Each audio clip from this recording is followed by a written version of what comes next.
All right, I'll let you lead with this here. No, what did you say? What did you want to say, Christian? All right.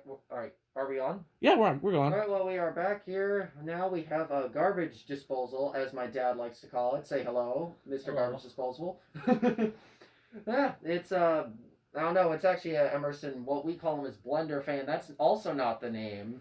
What do they use? Is it just model number with these? Or? So they were referred to as the heat fan because Heat they fan. were originally marketed to bring heat down for high ceilings. Oh, okay. And then later in the 80s, when they sold the 80s version for residential use, they would call it the Universal Series. Oh, okay. Collectors call this a blender fan because it kind of looks like a blender with blades stuck to the bottom. I can see that. Somebody said that. Garbage disposal is just as accurate. I mean, literally, Emerson makes garbage disposals. I don't know if they even made blenders, but they used a similar motor in their garbage disposals, and then just put blades on the bottom. Well, I mean, if you threw something at this fan, I know a lot of people used to do that when they were young.